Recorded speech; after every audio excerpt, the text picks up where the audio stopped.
অ্যাকাউন্টিংয়ের গুরুত্বপূর্ণ অধ্যায়ের কিছু অঙ্ক দেখাবো। সেটা হলো, এই অধ্যায়টার নাম হলো কস্ট ভলিউম প্রফিট রিলেশনশিপ, বা সংক্ষেপে বলে সিভিপি রিলেশনশিপ।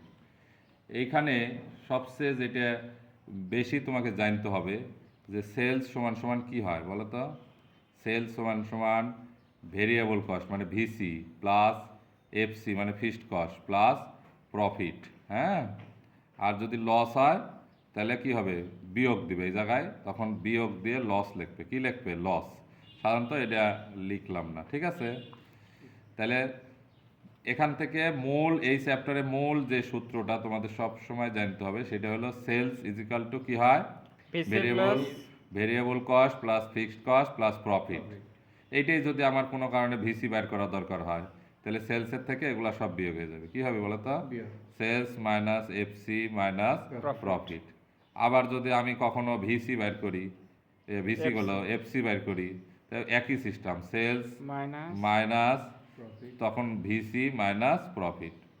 আবার যদি আমি প্রফিট বের করতে চাই তাহলে কি করা লাগবে? ওই ওই একই sales minus VC minus FC, ঠিক আছে। এইটা এখান থেকেই সূত্র তোমার তৈরি হয়। আর একটা বিষয় এই চ্যাপ্টারে সবচেয়ে বেশি যেটা লাগে আমাদের, কন্ট্রিবিউশন মার্জিন কিভাবে বের করে, সিএম সংক্ষেপে বলে সিএম কিভাবে বের করে। কন্ট্রিবিউশন মার্জিন মনে রাখবে, সেলস মাইনাস ভেরিয়েবল কস্ট, ঠিক আছে। তাহলে হয় কন্ট্রিবিউশন মার্জিন। এবার আসো কন্ট্রিবিউশন মার্জিন রেশিও কিভাবে বের হয়, সিএম রেশিও, বা অনেকে এটাকে পিভি রেশিও বলে। হ্যাঁ, পিভি রেশিও, সিএম বা পিভি রেশিও সূত্র কি বলতো? এই sales minus VC divided by sales, ঠিক আছে, গুণন 100 দিলে পার্সেন্ট পাবা।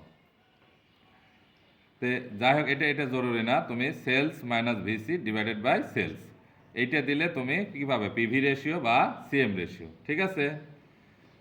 আমরা এই চ্যাপ্টারে অনেক সূত্র আছে, আজকে কিছু অঙ্ক তোমাদের দেখায়, পর্যায়ক্রমে অন্যান্য আরও ভিডিওতে বাকি অঙ্কগুলো বাকি সূত্রগুলো নিয়ে আলোচনা করব। এই সূত্র দিয়ে আমরা আরেকটা সূত্র শিখে রাখো, সেটা হচ্ছে ব্রেক ইভেন পয়েন্ট সবচেয়ে বেশি লাগে। তো ব্রেক ইভেন পয়েন্ট কীভাবে বের করে মনে রাখো, ফিক্সড কস্ট অনেকভাবে বের করা যায়, তার মধ্যে একটা গুরুত্বপূর্ণ সূত্র হলো ফিক্সড কস্ট ডিভাইডেড বাই কি বলতো, পিভি রেশিও বা সিএম রেশিও। কি বলতো? সিএম অথবা পিভি রেশিও, ঠিক আছে। এইটা দিয়ে বের করলে টাকায় বের হবে। আর যদি ইউনিট দিয়ে ভাগ করো, এটাই আবার সিএম ইউনিট দিয়ে যদি ভাগ করো তাহলে তোমার হবে break even point in unit. এটা কিন্তু দুইভাবে বের করা যায়, এটা একবার ইউনিটেও বের করা যায়, আবার কি টাকাও বের করা যায়, ঠিক আছে। তোমার একটা চিত্র দিয়ে একটু বোঝানোর চেষ্টা করি। এই যে একটা চিত্র, এইটা হলো ফিক্সড কস্ট রেখা। এটা কি, যে ফিক্সড কস্ট মানে সবসময় সমান থাকে। আর এটা কি, এটা মনে করো টোটাল সেলস রেখা। এইটা মনে করো তোমার টোটাল কস্ট রেখা। এই যে জায়গায় মিলিত হয়েছে এইটা হচ্ছে ব্রেক ইভেন পয়েন্ট। এটা কি বলতো? এইটা বিইপি, বুঝছো? তাহলে এইটা হচ্ছে ব্রেক ইভেন পয়েন্ট। তো এই ব্রেক ইভেন পয়েন্ট এখান থেকে প্রফিট এরিয়া শুরু হয়, যত যে যায় তত প্রফিট হয়। এইদিকে কি হয়, লস এরিয়া। এটা কি লস এরিয়া, আর এটা হচ্ছে প্রফিট এরিয়া। এই যে ব্রেক ইভেন থেকে তোমার যে অ্যাকচুয়াল সেলস, এই দুটোর যে ডিফারেন্স, এটাই হচ্ছে মার্জিন অফ সেফটি, ঠিক আছে। তাহলে এই কোণটা তৈরি হয়, একে অনেকে বলে অ্যাঙ্গেল অফ ইনসিডেন্স, আপতন কোণ, ঠিক আছে।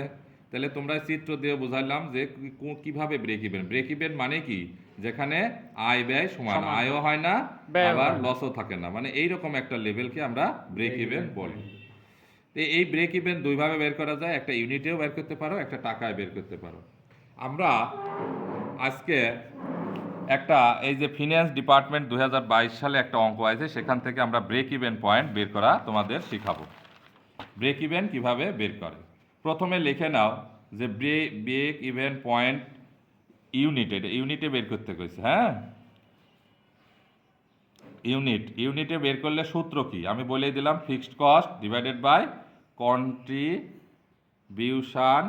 Contribution per unit. যেহেতু এটা ইউনিটে বের করতে বলছে, তাহলে ফিক্সড কস্ট কত ছিল আমাদের অঙ্কে দেখো, 80,000। কত?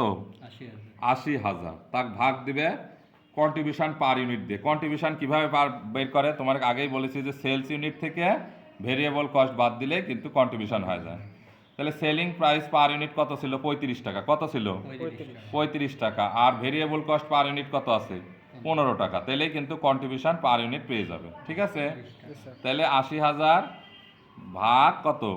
20 সমান সমান 4000 ইউনিট। তাহলে আমরা ব্রেক ইভেন পয়েন্ট বের করে ফেললাম।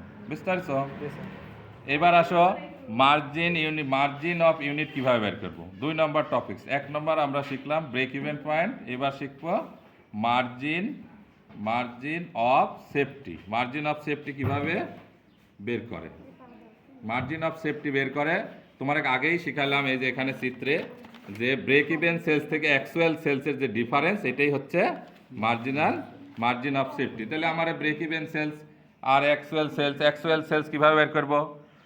অ্যাকচুয়াল সেলস সূত্রটা লিখে নাও, যে সেলস থেকে কি বাদ দেব? ব্রেক ইভেন সেলস বাদ দেব। Break even sales. ঠিক আছে? তো অ্যাকচুয়াল সেলস কত আমারে? অ্যাকচুয়াল সেলস এই যে 20,000 গুণন 35, তাহলে হলো এটা সেলস অ্যাকচুয়াল। আর ব্রেক ইভেন কত করেছিল আমারে? ব্রেক ইভেন হয়েছিল 4,000 ইউনিট, তাই না? তাহলে 4,000 গুণন কত করে রেট? ওই 35 টাকায়। তাহলে এইটা হলো অ্যাকচুয়াল সেল আর এটা হলো ব্রেক ইভেন সেল। তাহলে 20,000-কে 35 দিয়ে গুণ দিলে কত হয় আমারে? 7 লক্ষ। কত হয়? এই যে 7 লক্ষ। আর এইটা গুণ দিলে হয় 1,40,000। তাহলে এই দুটোর ডিফারেন্স কত? 5,60,000। এইটাই হচ্ছে তোমার মার্জিন অফ সেফটি। তাইলে আমরা আরেকটা মার্জিন অফ সেফটি, এখানে আরেকটা জিনিস চাইছে, কন্ট্রিবিউশন মার্জিন বের করতে গেছে। কন্ট্রিবিউশন মার্জিন তোমাদেরকে আগেই বলেছি যে সেলসের থেকে ভেরিয়েবল কস্ট বাদ দিলেই কন্ট্রিবিউশন মার্জিন। আরেকটা জিনিস তারা চাইছে এমএস রেশিও চাইছে। এমএস রেশিও কিভাবে বের করব? এমএস রেশিওটা কিভাবে বের করব? এমএস রেশিওটা বের করতে হলে ওই যে তোমার মার্জিন অফ সেফটি বাড়ালো ওই সূত্রটাই, মার্জিন অফ কি safety, margin of safety divided by sales. যে কোনো রেশিও বার করতে গেলে সেলস দ্বারা ভাগ দেবে। তাহলে মার্জিন অফ সেফটি আমাদের কত বাড়ালো? 5,60,000। আর সেলস কত আমার ছিল? 7 লাখ। এই যে সেলস আমাদের 7 লাখ, তা গুণ দাও 100 দ্বারা, তাহলে তুমি পাই যাবে 80% হলো মার্জিন অফ সেফটি। এই যে তোমার ব্রেক ইভেন সেলস থেকে অ্যাকচুয়াল সেলের যে ডিফারেন্স, এইটাই হলো মার্জিন অফ সেফটি। এখানে তাহলে আমরা এই অঙ্কটা থেকে কি কি শিখলাম? ব্রেক ইভেন ইউনিট কিভাবে বের করে, মার্জিন অফ সেফটি কিভাবে বাড়ে। ব্রেক ইভেন ইউনিট এটা কিন্তু আমরা ইচ্ছা করলে টাকাও বের করতে পারি। এই ব্রেক ইভেন তোমরা যে পয়েন্ট, এটা আমরা টাকায় যদি বের করতে যাই কি করবো বলো তো? এই 4,000 ইউনিট যে বের করলে তা সেলস দ্বারা গুণ দিলেও কিন্তু তুমি ব্রেক ইভেন সেল পাই যাবে। গুণ দিলে কত হবে? 1,40,000। তাহলে ব্রেক ইভেন কিন্তু টাকাও বের করা যায়, ইউনিটেও বের করা যায়। মার্জিন অফ সেফটি কিভাবে বের করে শিখালাম, এমএস রেশিও কিভাবে বের করে শিখলাম, তারপরে কন্ট্রিবিউশন মার্জিন কিভাবে। কন্ট্রিবিউশন মার্জিন আমি আগেই বলেছিলাম এই চ্যাপ্টারে খুব একটা গুরুত্বপূর্ণ বিষয়। সেলসের থেকে ভেরিয়েবল কস্ট বাদ দিলেই তুমি কন্ট্রিবিউশন মার্জিন পেয়ে যাবে। এইভাবে একদিনে তো একটা ক্লাসে এত কিছু দেখানো যায় না, পর্যায়ক্রমে আমরা পরবর্তী নেক্সট ক্লাসে বাকি সূত্রগুলো তোমাদের দেখাবো। আজকের মতো এটুকুই থাক।